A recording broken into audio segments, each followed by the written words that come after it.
Samuel Vessière est anthropologue, clinicien, psychosocial et professeur.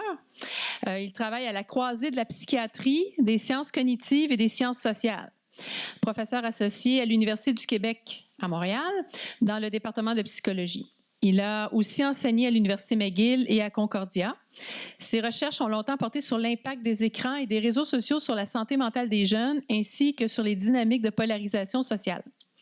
L'un des axes de ces travaux qui nous intéresse particulièrement concerne les facteurs de risque ou de protection pour la radicalisation violente et l'extrémisme, en particulier les dimensions numériques, narratives et de genre. Dans 2 interviews avec Stéphane Bureau, Samuel Vessière a pu nous éclairer sur la question de l'identité de genre ou encore sur le phénomène de la victimisation systémique dans les sociétés actuelles.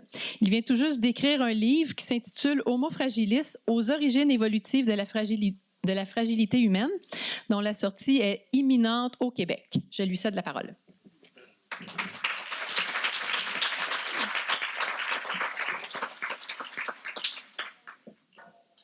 Merci Lisanne, bonjour à toutes et à tous, vous m'entendez bien? Oui. Bon, c'est un peu intimidant de passer après Jocelyne Doro-Robert, c'est quand même une grande dame. Et je m'excuse à l'avance si j'ai un peu moins de punch que d'habitude aujourd'hui. Donc pour un peu de contexte, je m'excuse que je n'étais pas là ce matin. Donc je participais à une levée de fonds pour une équipe d'intervention clinique et de recherche sur l'extrémisme violent, de laquelle je vais vous parler un peu aujourd'hui. Et donc j'avais été porté volontaire contre mon gré pour faire une course de 5 km de trail sur la montagne et faire tout un tas d'obstacles de crossfit avec des policiers. Donc il fallait tirer avec des pistolets, il fallait bouger des pneus et tout. Donc là, en examinant les signaux internes de mon corps, je me rends compte que je suis peut-être un peu fatigué. J'aurais peut-être dû m'entraîner. Donc, j'espère que je ne vais pas parler trop longtemps, parce que je sais que c'est après le dîner, donc je ne veux pas vous endormir. J'aimerais vraiment qu'on ait une discussion ensemble. Je ne vais pas parler strictement, exclusivement du milieu scolaire, je vais plutôt présenter des questions sur l'évolution de l'identité de genre, des questions d'ordre anthropologique, historique, sociologique, mais aussi épidémiologique et clinique. Donc, pour un petit peu de contexte, comme Lisanne l'expliquait, donc je suis un petit peu un touche-à-tout, un théoricien, praticien touche-à-tout. À la base, j'étais anthropologue. Et puis, je travaille depuis près de 15 ans en psychiatrie. J'étais professeur de psychiatrie à McGill. Je faisais beaucoup de recherches sur la santé mentale, sur l'impact des réseaux sociaux sur la santé mentale. Et parmi les trouvailles qui m'inquiétaient le plus, c'était l'impact sur les relations sociales, mais aussi l'impact sur les croyances, l'impact sur le réel, en fait, sur le rapport collectif avec le réel. Donc depuis un petit peu avant la pandémie, donc j'ai fait une reconversion, une reformation pour devenir clinicien. Et je travaille dans une équipe spécialisée sur des questions de polarisation sociale et sur l'extrémisme violent. Donc pour des raisons de questions de droit de réserve, mais aussi de respect de confidentialité pour nos patients, mais aussi pour des raisons telles que Jocelyne Robert les évoque. Je ne vais pas du tout rentrer dans le détail du travail clinique qu'on fait, ni même dans les interventions dans les écoles, donc je vais plutôt m'en tenir à des données plus épidémiologiques que notre équipe a publiées. Mais juste pour un petit peu de contexte, donc l'équipe clinique de polarisation du CLSC Parc Extension a été fondée en 2016, à l'époque où il y avait des jeunes qui avaient été radicalisés dans les cégeps à Montréal et qui avaient quitté le Québec pour rejoindre l'État islamique. Le paysage de la radicalisation menant à la violence a considérablement changé depuis 2016. L'islamisme, même si nos médias peuvent être un petit peu frileux à cette question, demeure un enjeu au Québec, mais il y a eu aussi toute une explosion de clivages, de croyances, de perte de confiance dans les institutions. Donc moi, je travaille beaucoup avec des néo-nazis, des jeunes qui se revendiquent incel, donc involontairement célibataires, des jeunes qui s'identifient avec des tueurs de masse, qui veulent planifier des tueries dans les écoles. Donc il y a toute une gamme de croyances de plus en plus radicalisées, et j'en parlerai. Les questions de genre, les questions d'identité de genre sont en fait presque centrales à tous ces différents exemples de radicalisation menant à la violence. Donc je vais commencer par vous montrer quelques petites statistiques d'ordre démographique sur l'évolution de l'idéologie de genre, et au début je ne vais pas les interpréter trop, je ne vais pas vraiment les analyser. Je vous présente ça plutôt comme une invitation à une enquête scientifique qu'on peut faire ensemble, un mystère anthropologique, d'essayer de comprendre ensemble qu'est-ce qui s'est passé et puis où est-ce qu'on s'en va. Et après, je vais vous présenter des perspectives issues de notre recherche et des formations qu'on donne dans les écoles ou des interventions qu'on fait aussi dans les écoles pour comprendre la radicalisation menant à la violence en perspective clinique, pour explorer le lien avec la santé mentale, par exemple. Et pour essayer de comprendre un petit peu, d'éplucher, en fait, c'est quoi une idée, parce qu'on parle beaucoup d'idéologie, mais finalement, c'est quoi? Donc, je vais être un peu didactique et je vais vous parler des différentes dimensions, des différentes fonctions, des différentes dysfonctions et pathologies qui sont liées à l'idéologie. Après, on reparlera de questions de radicalisation liées au genre. Et puis, on explorera à la fin une question qui m'interpelle beaucoup en ce moment sur un peut-être retour du balancier. J'ai l'impression que chez les plus jeunes, et moi j'ai la grande chance de travailler beaucoup avec les jeunes dans les écoles, j'ai l'impression que les choses changent. Donc on va voir ça ensemble. Donc, alors ça, ce sont des données de sondage du très réputé institut de sondage américain Gallup, mais il y a beaucoup d'autres instituts qui ont trouvé à peu près la même chose, qui vous montrent des différences d'identification avec les identités LG2S, LGBTQI+, enfin queer, pour résumer. Et là, il y a quand même quelque chose de très intéressant. Je vous invite à réfléchir à comment ça se fait que d'une génération à l'autre, il y a autant de différences. On en parlera après, plus tard. On va regarder de manière ensemble ces données de manière plus granulaire dans différentes tranches démographiques. Mais là, il y a quand même quelque chose qui se passe avec la génération Z qui est intéressant. Donc, je vous ai dit que je n'allais pas interpréter tout de suite, mais juste pour vous guider un petit peu dans votre réflexion là-dessus, on sait qu'il existe un éventail, un continuum d'explications possibles à ça. Par exemple, et ce qui est intéressant, c'est que toutes les explications possibles se revendiquent réalistes, bien sûr, la meilleure compréhension du réel. Donc une qu'on entend beaucoup dans les milieux militants, c'est qu'en fait, rien n'a changé. Ce serait simplement la levée du tabou qui aurait permis à des personnes qui ont toujours existé, qui souffraient, qui étaient stigmatisées, de vivre librement. Et effectivement, quand on pense à, par exemple, la complicité de la psychiatrie dans la pathologisation de l'homosexualité, jusque presque dans les années 90, effectivement, les mœurs, on va en parler, ont changé, mais il y a encore plein de milieux dans lesquels c'est pas facile d'être gay ou d'être lesbienne, mais il y a eu en même temps une ouverture, une acceptation. Donc, est-ce que ça se pourrait que ce soit juste la levée du tabou? Après, il y a tout un tas d'autres positions connexes qui sont plus de l'ordre d'essayer de comprendre une possible contagion sociale. Donc l'idée que, et il y a aussi quand même pas mal de données qui peuvent corroborer ça, les adolescents en particulier, on le sait, sont très sensibles aux indices de prestige par les pairs, d'influence. On parlera des réseaux sociaux, ok, mais en même temps, pourquoi l'identité de genre? S'il y a une contagion, comment ça marche? C'est quoi le mécanisme? Et d'où ça vient? Donc là, on a un éventail de positions qui, selon moi, glissent de plus en plus vers différents types de conspirationnisme, où on essaie de trouver une cause, une origine. Donc, par exemple, dans certaines versions, ce seraient des agents provocateurs. Alors, ils peuvent être iraniens, ils peuvent être russes. Dans la version la plus grossière de ce modèle explicatif, il y aurait un complot judéo-maçonnique qui voudrait entraîner l'effondrement satanique de l'Occident en s'attaquant aux valeurs. Non, il y a tout un tas de théoriciens de l'Internet qui repartent sur les écrits de l'école de Francfort et tout ça pour amener. Et effectivement, on peut s'interroger sur le rôle, pas du tout un groupe ethnique, mais sur le rôle de certaines pensées, certaines philosophies déconstructivistes qui trouvent leur origine, en tout cas dans la théorie de Francfort, le postmodernisme français. Mais en même temps, comment est-ce que ça marche? Comment est-ce que ça marcherait? Donc, moi, je pense qu'aucune de ces explications en elle-même suffit. Aucune de ces explications n'est suffisamment attentive à déjà comment fonctionne le social, comment fonctionne l'apprentissage par les pairs, et elle ne donne peut-être pas assez de place à ce qu'on appelle l'agentivité, agency en anglais, la capacité qu'ont les individus en fait à être des agents de leur propre vie, à créer du sens, à être plus ou moins rationnels. Donc, écoutez, il y a un mystère que je voudrais qu'on examine ensemble. Ça, c'est des données beaucoup plus sales, entre guillemets. Certains d'entre vous qui sont beaucoup sur les réseaux sociaux les ont peut-être vues, elles sont sorties récemment.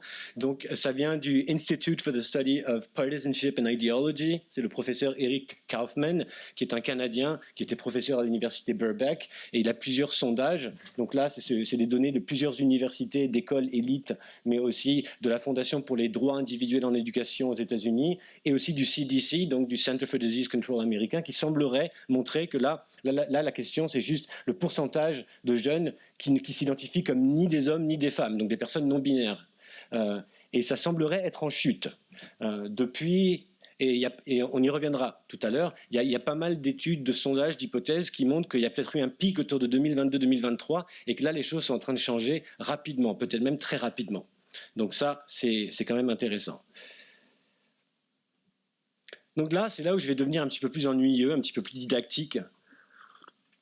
On fait beaucoup ça avec les formations qu'on donne dans le milieu de l'éducation, le milieu de la santé, le milieu des forces de sécurité, où on aide les gens un petit peu à faire des évaluations du risque, notamment de passage à l'acte, ou du risque de santé mentale chez des personnes qui sont aux prises d'extrémisme violent. Et on essaie de rappeler, mais au fond, c'est quoi une idéologie? Parce que moi, je pense au philosophe slovène Slavoj Žižek, qui aime bien se moquer et qui aime bien dire, en fait, on a tous une idéologie, et il dit c'est qu'on tire tous une certaine jouissance d'avoir une idéologie. En fait, on ne peut pas ne pas avoir d'idéologie, mais généralement, c'est un label qu'on va assigner à quelqu'un avec lequel on n'est pas d'accord. On va dire, ah mais non, mais toi, tes croyances à toi, c'est juste de l'idéologie. Donc, est-ce que c'est possible même de ne pas être idéologique? Je ne pense pas. On y reviendra. Je pense que c'est intéressant de se rendre compte de nos partis pris. Mais donc on parle effectivement d'un système d'idées, de valeurs, de croyances partagées qui nous aide à interpréter le monde, y compris la façon dont on interagit avec les autres. Les croyances, les idéologies, elles sont surtout normatives. Les êtres humains, en fait, on a tendance à percevoir le monde pas comme il est, mais comme on voudrait qu'il soit. Et la plupart des chicanes, des grosses engueulades, c'est surtout de l'ordre de comment les choses devraient être. Mais si on prend n'importe quel projet, par exemple politique, projet démocratique, projet social, c'est une idéologie. La laïcité, par exemple, c'est une idéologie. Bon, moi je la partage. C'est une manière de penser le vivre ensemble dans des sociétés de plus en plus diverses, mais c'en est une parmi tant d'autres. Donc, nous, dans nos évaluations du risque, par exemple, qu'on fait avec les personnes qui sont en risque d'extrémisme violent, on considère qu'une idéologie existe si elle a vraiment un rôle structurant dans la manière dont une personne interagit avec le monde. Et puis là où ça devient un problème, donc on ne psychiatrise pas la dissension. Il y a beaucoup de projets politiques qui ont fait ça. On dit, ah, t'es pas d'accord avec le projet politique, donc tu es un malade mental, donc on va te traiter en psychiatrie. C'est vrai, il y a le risque qu'on fasse ça. Nous, notre compréhension de la santé mentale est plutôt de comprendre la détresse. C'est-à-dire que, est-ce que, pour des raisons partiellement liées à une idéologie, il va y avoir une baisse de fonctionnement psychosocial, il va y avoir une anxiété, il va y avoir des conflits, une perte d'autonomie, un soutien pour la violence, un passage à l'acte possible. Mais je voudrais vous parler brièvement de toutes les dimensions clés. Donc ça, c'est des termes un petit peu techniques, un petit peu didactiques. Mais en fait, on a tous ça. On recherche tous ça quelque part. On a tous besoin de ce que les philosophes appellent une ontologie, c'est-à-dire une théorie du réel. Donc qu'est-ce qui est réel, qu'est-ce qui existe, qu'est-ce qui est vrai dans le monde. Une épistémologie, comment on le sait, à qui on peut faire confiance, quelles sont les sources de connaissances, comment se construit des connaissances. Une sémiotique, donc un langage particulier, des signes, des symboles, je vais vous donner des exemples bientôt. Axiologie, c'est des systèmes de valeurs. Une téléologie, comprendre où s'en va le monde. Et une praxéologie, tout un tas de rituels, de normes. Donc par exemple, au niveau ontologique, le sexe, est-ce que le sexe biologique existe? Est-ce que c'est une construction sociale? Est-ce que c'est bien? Est-ce que c'est pas bien? Est-ce que c'est un complot patriarcal? La pandémie, c'était une vraie pandémie? Est-ce que c'était une plandémie? Est-ce que c'était encore le complot judéo-maçonnique qui voulait amener à l'effondrement de l'Occident? Le changement climatique, est-ce que c'est vrai? Au niveau épistémologique, comment on le sait? À qui est-ce qu'on peut faire confiance? Alors, la sémiotique aussi, quels sont les signes? Moi j'aime beaucoup travailler avec les personnes dont on les accuse de complotisme. Beaucoup en fait sont juste des personnes très intelligentes qui, pour tout un tas de raisons, ont perdu confiance dans les médias, dans les institutions, qui cherchent des réponses, qui cherchent des signes. Les signes de la fin du monde, par exemple, on voit beaucoup ça maintenant, toute idéologie confondue. Donc, par exemple, à l'extrême gauche, c'est l'effondrement climatique, chez les nouveaux chrétiens ou chez les islamiques, c'est la fin du monde, c'est le retour du Christ. C'est très à la mode en ce moment. Les jeunes, on en parlera, ont une vision très, très dystopique du monde. La question de la sociologie, effectivement, donc ça c'est très important dans tous les grands récits, les grandes idéologies en fait qui ont changé rapidement, la démocratie, la famille, les rôles de genre, la laïcité, la religion, est-ce que c'est bien, est-ce que c'est pas bien? Puis là encore, cette téléologie, donc où est-ce qu'on s'en va? Est-ce que la planète brûle? Est-ce que la guerre civile s'en vient? Donc quand on parle à des jeunes qui passent beaucoup de temps sur les réseaux sociaux en ce moment, beaucoup ont sincèrement l'impression qu'on s'en va vers la guerre civile. Donc depuis l'assassinat de Charlie Kirk aux États-Unis, par exemple. On pourra en parler après. Moi, je ne pense pas du tout ça. Je pense qu'il y a un effet de filtre négatif quand on passe trop de temps sur les réseaux sociaux qui entraîne une distorsion absolument pathologique du réel. En fait, de plus en plus, plus j'étudie ces questions-là, plus je suis rassuré. Et c'est sur ça aussi qu'on va conclure aujourd'hui. Et puis la praxéologie, alors ça c'est très intéressant. Donc dans mon ouvrage Homo fragilis, j'ai un chapitre que j'appelle le retour des rites, où j'essaie d'examiner ce retour du balancier des jeunes qui ont grandi donc au sein de repères collectifs complètement effondrés, qui ont un rapport à l'histoire, à la tradition, à leur culture, qui est vraiment très, très anxiogène, et qui se recréent un peu des tribus, des rites, donc des diètes, par exemple, d'être végan ou d'appartenir à telle ou telle communauté, d'afficher ses pronoms, de continuer à mettre un masque. C'est un peu la même chose que de porter des signes religieux aussi, c'est une manière d'afficher une appartenance à un groupe, et puis il y a toute une ritualisation aussi qui fait que en fait, ça rassure les gens, de performer ces rituels, de montrer ces signes. Et comme on le verra, c'est un petit peu la même chose avec les questions de genre. Donc la radicalisation, c'est simplement quand il y a eu un changement assez rapide au niveau des idéologies auxquelles une personne adhère et que les personnes se disent prêtes à soutenir la violence, à engager dans des conflits au nom d'une cause, au nom du bien. Ça, on y reviendra aussi. Certains d'entre vous connaissent certaines études qui sont sorties de notre groupe de recherche sur le soutien pour la radicalisation chez les jeunes. Il y a plusieurs études, 3 ou 4, de Cécile Rousseau et Diana Miconi de l'Université de Montréal, qui montrent par exemple qu'au Canada, auprès des cégepiens et des jeunes de l'université, le groupe qui exprime le plus de sentiments de soutien pour la radicalisation violente sont les jeunes de genre non conforme ou qui s'identifient à la communauté trans. Donc là, je ne peux pas résister de ramener un petit peu une grille d'analyse. J'avais dit, bon, je vous présente ces données, on analysera ça ensemble. Mais je voulais revenir sur ce mystère de l'explosion de l'identification avec la communauté LGBTQ+, en soulignant justement l'aspect communautaire. Parce que là, il y a plusieurs paradoxes en fait qu'il est intéressant, qu'il est important de nommer avec cette épidémie, si on peut la nommer comme telle, de nouvelles identités liées au genre. Je repensais aujourd'hui au psychiatre américain Robert J. Lifton, qui est décédé cette année, qui avait dédié sa carrière à étudier comment des personnes ordinaires pouvaient en venir à participer à des projets politiques et idéologiques très très violents, comme par exemple il a étudié les médecins nazis ou alors les cadres de la révolution culturelle maoïste, ou alors les citoyens ordinaires pendant la révolution culturelle. Il dit c'est comment des personnes ordinaires, au nom du bien, peuvent participer à des projets extraordinairement violents. Donc on n'a pas le temps de rentrer dans tous les mécanismes, mais je pense que là, la mauvaise nouvelle, c'est qu'on est tous plus ou moins à risque de faire ça. Mais ce qui inquiétait particulièrement Robert J. Lifton ces derniers 10-15 ans, donc il n'était plus vraiment actif, il disait les grands récits idéologiques du XXe siècle se sont plus ou moins effondrés. Maintenant, on fait face à une réalité qui est un petit peu nouvelle, qui est un petit peu différente, à l'ère des réseaux sociaux, à l'ère de la post-vérité. Et il appelait ça le réalisme solipsiste. Donc le solipsisme, c'est quand on est complètement seul dans le monde. Et lui, ce qu'il disait, c'est l'idéologie aujourd'hui semble pointer vers le self, les besoins narcissiques de l'individu comme la seule source de vérité et comme la seule source de bonté morale.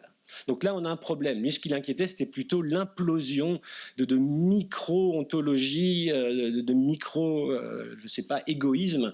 Et effectivement, on le voit de plus en plus. On le voit à l'échelle des revendications communautaires, des revendications identitaires. Chaque communauté qui revendique le statut de victime le plus noble pour réclamer que la société lui doit tout.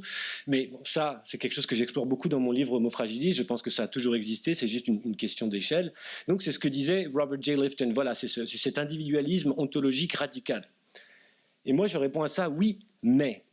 Parce que effectivement, c'est ce qu'on entend, et là j'en viens au deuxième paradoxe lié à l'identité de genre. L'idée, il ne faut pas pathologiser, il ne s'agit pas d'une maladie, la psychiatrie n'a rien à voir là-dedans. Par contre, on a besoin d'une médicalisation à vie aux frais du contribuable ou des compagnies d'assurance, mais il n'y a absolument pas de maladie là-dedans. C'est juste une question d'épanouissement, d'autodécouverte, juste de pouvoir découvrir et vivre librement qui on est nous-mêmes. Ok. Pourquoi pas? Simplement, je pense que beaucoup de cliniciens, d'éducateurs, de parents, je dirais même de citoyens, citoyennes remarquent, c'est que quand on écoute les revendications de ces jeunes, on entend souvent ce désir d'appartenir à la communauté de SLGBTQIA+, c'est-à-dire d'appartenir à une communauté qui est vue comme morale, comme bonne, qui ont des bonnes valeurs, qui protègent les victimes. Donc là, il y a quelque chose qui va quand même au-delà de juste cette espèce d'individualisme, parce que c'est sûr que quand on l'examine un peu, même sociologiquement, on voit un grand conformisme. Donc il y a ce besoin de groupe, il y a ce besoin de communautarisme. Alors pourquoi ce groupe, s'il existe, parce qu'il est très hétérogène, soutiendrait la violence? On y reviendra. C'est quand même, en termes ontologiques, en termes des débats qu'on peut avoir sur la nature du réel, c'est vraiment quelque chose de central. On le sait, moi j'ai l'impression que déjà la première élection du président Trump, c'est quand même pas mal joué autour de cette question-là. Il y a beaucoup de gens qui ont du mal à embarquer dans ce dernier divorce avec le réel, quand on nous dit que le sexe n'existe plus. Donc il y a une instrumentalisation politique de partout, des deux bords. Donc les jeunes qui recherchent une appartenance, qui recherchent un sens à leur vie, qui recherchent le bien-être, se retrouvent quand même au centre de polarisation vraiment terrible. Donc c'est là où peut-être on peut parler de radicalisation. Je voudrais juste revenir sur pourquoi les jeunes se radicalisent, pourquoi les idéologies deviennent de plus en plus radicales aujourd'hui. Qu'est-ce que les gens vont chercher là-dedans? Et souvent, on a l'impression, et on nous enseigne en psychologie de manière un peu trop simpliste, que les gens ont besoin que leurs besoins fondamentaux soient remplis. Donc, ils ont besoin de sécurité, ils ont besoin d'un abri, ils ont besoin de manger, ils ont besoin d'appartenance. Mais les gens ont besoin de plus que ça. Surtout les jeunes qui ont besoin de tester les limites, qui ont besoin de transgresser, qui recherchent ce qu'en anthropologie on appelle la liminalité. On passe d'un état à l'autre, on passe d'un garçon à un homme, d'une fille à une femme.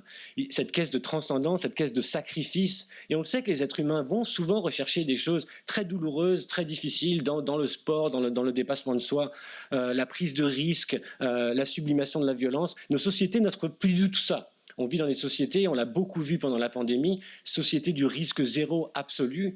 Nos jeunes sont enfermés dans leur sous-sol sur TikTok toute la journée. Ils ne sortent plus, ils ne prennent plus de risques. Ils consomment des séries ou alors des jeux vidéo extraordinairement violents, mais en même temps, le seuil de ce qui est considéré comme de la violence à l'école est tellement bas que maintenant, je veux dire, deux jeunes se chicanent, une petite gifle. Il va y avoir la police, des travailleurs sociaux, il va y avoir une commotion cérébrale. Il va y avoir des diagnostics de trauma complexes.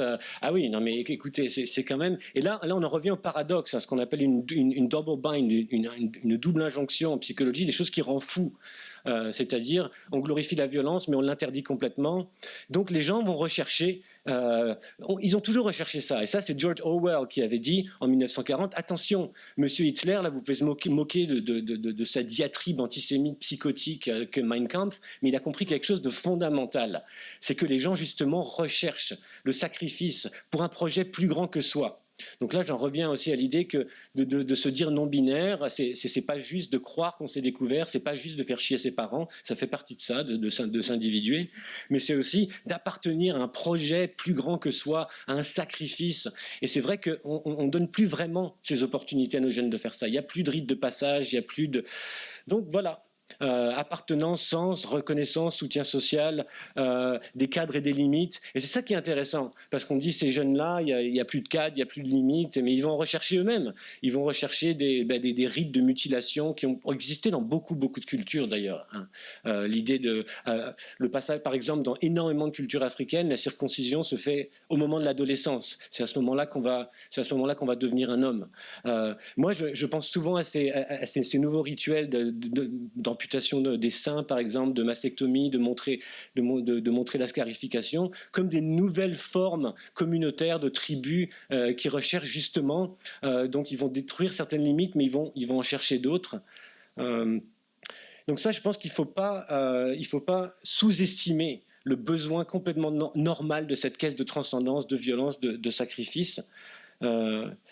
Bon, alors après, là, on est dans l'épidémiologie au niveau écosystémique. Quels sont les moments historiques, quels sont les contextes dans lesquels les gens se radicalisent plus, dans lesquels on va voir des transformations idéologiques qui peuvent devenir de plus en plus violentes, qui entraînent de plus en plus de détresse. Les récessions économiques, les pandémies, les catastrophes, les guerres. En fait, dès que tout ce que les gens prennent pour acquis comme vrai et bon dans le monde, on appelle ça le monde assomptif, en théorie de la psychothérapie, change rapidement. Ça, c'est aussi une définition du trauma. En fait, de vivre quelque chose de difficile et douloureux, ça ne cause pas des traumas. Le trauma, c'est une question du sens qu'on va apporter à notre expérience. Quand les gens ne reconnaissent plus le monde autour d'eux, ils ne se sentent plus chez eux, ils ne reconnaissent plus rien, tous leurs repères se sont effondrés, eh bien à ce moment-là, il va y avoir des régressions, des tentatives de redécouvrir des formes de vérité très archaïques, très primitives et aussi très violentes. Et je pense que de tous ces exemples-là, parce que pareillement, les pandémies, les guerres peuvent aussi créer beaucoup de solidarité, peuvent aussi entraîner beaucoup de résilience. Par exemple, bon là, le conflit israélo-palestinien occupe énormément d'espace médiatique, mental, psychique. Ici, on pourrait se demander pourquoi. Et ça entraîne des clivages, mais même si on n'est pas d'accord avec ça, au sein des communautés juives et des communautés arabo-musulmanes, ça a recréé beaucoup de solidarité, ça a créé un regain d'intérêt pour la religion, donc on pourra en parler après. Est-ce que c'est bien, est-ce que c'est pas bien? Je sais que nous sommes ici une institution laïque.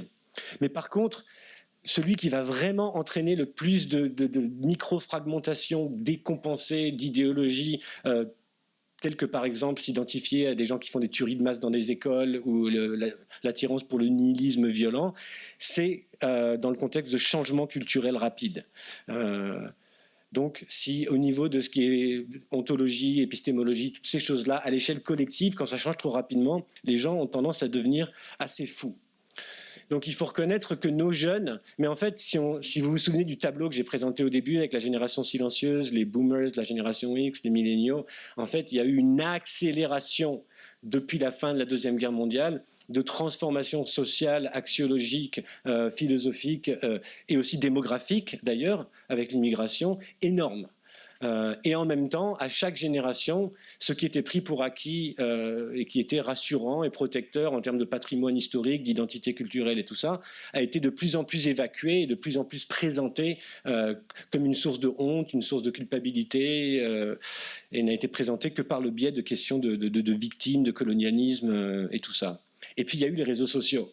Donc on se demande aussi, la génération Z, ceux qui sont nés après 1997, c'est ceux qui ont pour la plupart, pour la première fois, été socialisés plus en ligne que face à face. Donc, je n'ai pas le temps de rentrer dans les débats. Il y a énormément de débats en santé publique sur est-ce que la transition vers le numérique est la cause principale de ce qu'on appelle la crise de la santé mentale chez les jeunes. Donc, le fait que cette génération Z aussi présente des taux d'anxiété, des taux de troubles mentaux, des taux de suicidalité, c'est pas la même chose que suicide. Suicidalité, ça veut dire idée suicidaire, menace suicidaire, propos suicidaires.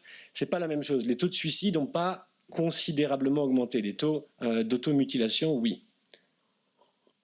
Je me permets un petit parallèle là aussi en revenant sur la question, le mystère anthropologique que je présentais au début. Pourquoi cette explosion d'identification avec la communauté LGBTQ+, etc. Il y a un petit peu le même débat autour de la crise de la santé mentale. Il y a certaines personnes, et je ne sais toujours pas où je me situe, moi, qui ne sont pas complètement dupes. Par exemple, on entend beaucoup de jeunes qui utilisent maintenant les labels psychopathologiques comme des sources d'appartenance identitaire. C'est devenu très routine, la psychopathologisation de la vie de tous les jours. Moi, j'ai un TDAH, mes lobes frontaux, je peux pas ma mère est borderline. Avant, on disait pervers narcissique, maintenant, c'est plutôt borderline. Le TSA, trouble du spectre de l'autisme, une énormissime augmentation. Alors pareil, il y en a qui vont dire il y avait des autistes partout avant, mais on ne les voyait pas, ils se cachaient, ils étaient stigmatisés. Et on entend aussi pareillement des jeunes qui disent « je me sens appartenir à la communauté neurodivergente ». Donc est-ce qu'il se pourrait qu'il y ait une inflation aussi du domaine de ce qu'on considère un trouble, de ce qu'on considère une pathologie? Et je reviens encore une fois sur cette question communautaire, sur cette question identitaire, de dire voilà, ces jeunes qui appartiennent. Parce que si on le comprend seulement en disant ah, ils font semblant parce qu'ils veulent plus d'accommodement à l'école, ils veulent plus de temps pour les tests. Moi, je dis tant mieux. Ils apprennent à jouer avec le système, c'est très bien. Si eux-mêmes, ils sont critiques, non, mais les jeunes ont toujours fait ça. Le problème, c'est s'ils deviennent eux-mêmes sincèrement convaincus qu'ils ne peuvent pas faire telle ou telle chose parce qu'ils sont autistes, parce qu'ils ont un TDAH. J'aurais beaucoup aimé que Jocelyne Robert soit là. J'aurais été curieux d'entendre sa perspective sur ça. Mais donc les réseaux sociaux, pareillement les réseaux sociaux, et ça j'ai beaucoup travaillé sur cette question, on s'est tous beaucoup demandé, mais pourquoi est-ce que c'est si addictif ? Parce que quand on prend des substances dures, desquelles il est très très difficile de se sevrer, comme j'en sais rien, la cocaïne ou certaines amphétamines, les taux d'addiction sont très très bas. En fait, c'est pratiquement impossible de fonctionner en étant accro à une substance vraiment très très addictive. Simplement, là, avec le numérique, déjà dès 2016, quand on faisait des sondages ou quand on faisait des études épidémiologiques ici à Montréal, dans les cégeps et dans les universités, on trouvait que déjà à peu près 50% des étudiants à l'université présentaient des troubles de l'utilisation du smartphone, c'est-à-dire qu'ils présentaient des troubles d'addiction. L'addiction aux écrans est un tel problème maintenant. Si vous avez des collègues qui travaillent en pédopsychiatrie, par exemple, aux urgences en pédopsychiatrie, ils vous raconteront des histoires de ce qui se passe quand les parents essaient d'enlever la tablette, essaient d'enlever les jeux vidéo, des jeunes qui peuvent devenir très violents contre eux-mêmes ou contre leurs parents. C'est sans précédent historiquement. Quand on revient aux films de science-fiction des années 80 ou 50 qui imaginaient des voitures volantes ou je ne sais pas quoi, personne n'a imaginé ces petites boîtes maléfiques dans nos poches, non, auxquelles on est constamment accroché. C'est encore une transformation sociale absolument sans précédent. Et pourquoi donc? Parce que c'est beaucoup plus addictif que le tabac, que l'alcool. C'est même plus addictif que le sexe. Les gens préfèrent la pornographie aux relations sexuelles en personne. Ça, c'est aussi des choses qui ressortent beaucoup dans les sondages, ce qu'on appelle la récession du sexe chez les jeunes, la récession de la vie romantique aussi, les jeunes de la génération Z, comparés à la génération X et celle d'avant, moins de partenaires romantiques, moins de partenaires sexuels. Rappelons que dans l'éventail de SLGBTQIA+, il y a asexuel, c'est une nouvelle identité aussi, une nouvelle revendication. Donc pourquoi ? Et en fait, une de nos hypothèses, c'est parce que ça assouvit un besoin narcissique fondamental. Donc là, quand je dis narcissique, en perspective psychanalytique, c'est pas stigmatisant. On a tous un besoin fondamental d'être vu, d'être validé, d'être aimé, d'être reconnu. On est tous très très curieux aussi de ce que vivent les autres. On a un besoin d'information culturelle pour savoir, d'information qui est pertinente à la survie dans les groupes sociaux, qui est cool, qui est in, qui est out. C'est pour ça que les gens sont accros aux nouvelles aussi. C'est un type d'information sociale. Simplement, on le fait trop, on le fait mal, on préfère passer par le virtuel plutôt que par le face-à-face. Et ce qui est intéressant de voir, c'est que, pareillement, l'Internet, à la base, c'était quand même une super idée pour ceux d'entre nous qui ont grandi sans Internet, quand on a découvert, vous vous souvenez des premières encyclopédies sur CD-ROM, on passait tellement de temps à lire. Quand on a eu l'Internet au début, c'était génial, on a accès à toute la mémoire de l'humanité instantanément. Ça va nous rendre tellement plus intelligents, tellement plus démocratiques. Et en fait, c'est pas ce qui s'est passé. Ce qui s'est passé, c'est qu'effectivement, il y a un assez faible pourcentage d'utilisateurs qui acquis et produit des connaissances extraordinaires, mais la grande majorité du trafic sur l'Internet, déjà, c'est de la pornographie. C'est de la pornographie, du shopping, de l'outrance morale, de la contagion sociale de masse. Donc, c'est ce que les spécialistes de la cognition et de l'évolution appellent des goulets d'étranglement cognitif. Donc, surabondance d'informations. Et comme le cerveau ne sait pas quoi faire, le cerveau va aller chercher l'information la plus pertinente à la survie. Donc, sexe, violence, appartenance tribale, menace aussi. Alors ça, menace. Les informations anxiogènes. Et ça, on s'en souvient depuis la pandémie, mais on n'a pas réussi à se sortir de ça. Toutes les nouvelles, constamment, toutes les 3 minutes, au conditionnel. Il pourrait y avoir la fin du monde, il pourrait y avoir la guerre civile, il pourrait y avoir des millions de morts, il pourrait y avoir ci, il pourrait y avoir ça. Notre cerveau a besoin d'identifier des menaces pour qu'on sache survivre. Mais on n'arrive pas à se débrancher de ça. Donc, ce qui est intéressant, et ça ce qu'on voit, et donc il y a pas mal de certains chercheurs comme Jonathan Haidt par exemple qui s'est penché sur les niches socioculturelles de filles de gauche sur les réseaux sociaux qui partagent énormément de connaissances sur leur détresse, sur leur mal-être, sur leur santé mentale, sur leur identité de genre, et en fait qui comprennent ça comme quelque chose de mal adapté, parce qu'à la base ça pourrait être un réseau de soutien par les pairs, mais c'est très très dur en fait de ne pas sombrer dans la négativité, de ne pas sombrer dans la contagiosité, de ne pas sombrer dans la suridentification avec ce contenu vraiment vraiment anxiogène. Donc voilà, voilà à peu près où on en est. Et nous, par exemple, ce qu'on a remarqué, et je vais conclure, c'est dommage parce que... mais... Ouais. Donc là, je vais résumer assez rapidement.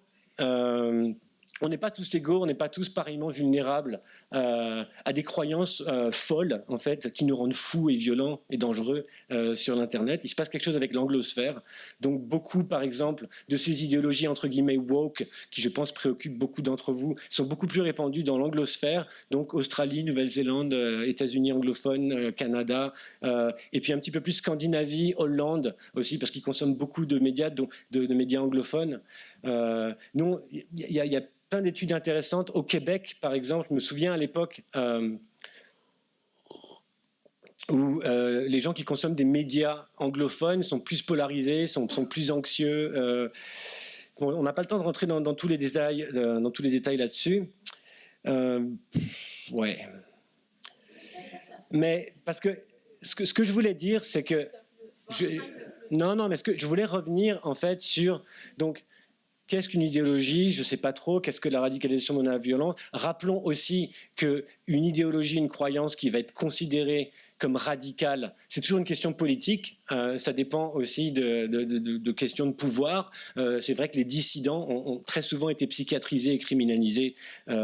Donc maintenant, on le sait, il y a une inflation terrible du terme complotisme et du terme désinformation aussi. Dès qu'on n'est plus d'accord avec quelqu'un, on dit c'est du fake news. Non, mais c'est quand même très intéressant. Et quand on regarde des sujets très très clivés, comme par exemple les vaccins, les mesures sanitaires et les questions d'idéologie de genre, il y a un fourmillement de publications soi-disant scientifiques, d'un bord comme de l'autre, qui va trouver par biais de confirmation qu'ils avaient déjà raison et que les gens de l'autre bord sont des fous. Alors qu'en fait, c'est quand même très très complexe. Mais nous, ce qu'on a vu au Québec, parce que maintenant, c'est que c'est sûr que notre travail sur la radicalisation a vraiment changé. On est submergé d'appels d'écoles, d'hôpitaux, de personnes autour de questions de radicalisation. Et généralement, toute idéologie confondue, la question qui revient le plus souvent, avec peut-être un petit peu les vaccins, ça a été très dur aussi, c'est les questions d'idéologie de genre. Par exemple, beaucoup de jeunes qui, pour des questions de trajectoire migratoire et familiale complexe, de trauma, d'intimidation, qui recherchent une appartenance, vont s'intéresser à l'État islamique, ou vont s'intéresser à l'islamisme. Beaucoup vont même eux-mêmes explicitement dire « mais moi, la possibilité d'être un homme, d'être un pourvoyeur, la possibilité d'être une femme, la possibilité d'être une mère, sans qu'on me stigmatise, sans qu'on me dise que je suis une victime ». On le voit beaucoup chez les jeunes, on les appelle les alphas, les masculinistes, donc ils se font calomnier dans les médias, ils se font traiter de misogynes, de transphobes. Pourtant, beaucoup d'entre eux vont dire « mais non, mais moi je ne me considère pas du tout misogyne, au contraire, j'ai une vision plus traditionnelle de la complémentarité entre les hommes et les femmes, ce que j'aimerais pouvoir être valorisé, être reconnu comme un pourvoyeur, comme quelqu'un qui donne des soins aussi aux générations futures d'une manière un petit peu plus masculine. » Donc c'est intéressant de voir aussi que souvent, quand on va creuser, beaucoup de gens, et ça c'est rassurant, sont bien moins extrémistes, bien moins radicales, bien moins ouverts à la violence que ce qu'on penserait, mais que ces questions de genre, ces questions d'identité et ces questions de rôle social de l'homme, de la femme, du garçon, de la fille, ça ressort vraiment, vraiment beaucoup. Donc, ouais, je vais conclure en moins de 3 minutes là, mais il faut rappeler, je pense que beaucoup d'entre vous le savez, mais quand on parle par exemple d'entre guillemets de wokisme, c'est un phénomène qui est surtout féminin. Et pareillement, là, on n'a pas le temps de rentrer dans la granularité des données sur l'identification. Pourquoi est-ce que dans certaines cohortes, il y a 40% de personnes qui se revendiquent de LGBTQ+. La plupart, c'est en fait des femmes qui se disent bisexuelles, mais qui n'ont en fait jamais eu de rapport sexuel avec des femmes, souvent même ni avec des hommes, mais elles se disent bisexuelles, comme maintenant, et on l'entend beaucoup. Si vous êtes dans les milieux bourgeois à Outremont, par exemple, où vous avez des enfants de 11 ans qui disent « moi je suis demi-queer, pansexuel », et tout ça. Mais c'est une manière de dire « j'appartiens à cette communauté, ça m'a l'air intéressant », mais ils n'ont aucune idée, ils n'ont même pas vraiment consciemment investi leur désir encore. Donc c'est aussi ça. C'est-à-dire des gens qui disent, mais ils expriment aussi en disant ça, une perte de confiance dans l'idée, ben non, forcément, je ne peux pas être une fille, je serais juste une victime, je ne peux pas être un homme parce que je serais juste un agresseur, je peux pas. Donc, surtout si démographiquement, sociologiquement, ils se situent dans des milieux plus progressifs, plus libéraux, ben c'est à ça qu'ils vont s'identifier. Mais beaucoup de gens aussi, donc là, je reviens pour conclure sur ces données-là qui sont très contestées. Donc là tout l'Internet d'extrême gauche s'enflamme en disant « c'est du fake news, c'est absolument faux et tout, on est là, on ne va pas partir et tout ». Moi, je ne sais pas, c'est une constatation qui n'est pas totalement empirique. J'ai l'impression de le remarquer. Je suis curieux de voir ce que vous en pensez, ceux d'entre vous qui côtoyez des jeunes aussi, que la génération alpha en particulier, 2010 et après, moins polarisée, moins woke, mais en même temps moins masculiniste, défensif, plus ouvert à poser des questions, à des débats, et moins de gens, si vous voulez, parce que oui, on sait que dans certaines cohortes, et dans certaines écoles anglophones de Montréal qu'on ne nommera pas, oui, il peut y avoir 40% de non-binaires. Mais vous êtes déjà allé à Rouen-Noranda, vous êtes déjà allé à l'école Pierre-Laporte, à Ville-Saint-Laurent, à Lucien Pagé, vous êtes déjà allé là-bas, dans des écoles 90% issus d'immigration maghrébine. Vous pensez vraiment qu'il y a des non-binaires là-bas ? Vous pensez vraiment que c'est facile même d'être non-binaire dans une école comme ça ? Donc en fait, on oublie aussi, et ça c'est le dernier exemple, je promets et après je termine, qu'encore une fois, on est biaisé par ce qu'on voit sur l'Internet, un discours qui malheureusement a été récupéré par nos institutions, à l'école, dans les universités, dans le gouvernement fédéral. Mais en fait, c'est ce que le psychologue Robert Henderson appelle des croyances de luxe. Des gens qui aiment afficher, qui soutiennent telle ou telle cause, mais dans leur vraie vie, ils sont mariés, ils sont hétérosexuels, ils sont plutôt tradis. Donc il faut qu'on se souvienne de ces choses-là. Donc j'arrête là, parce que j'avais promis de ne parler que 50 minutes, et j'espère qu'on a encore le temps pour une belle discussion.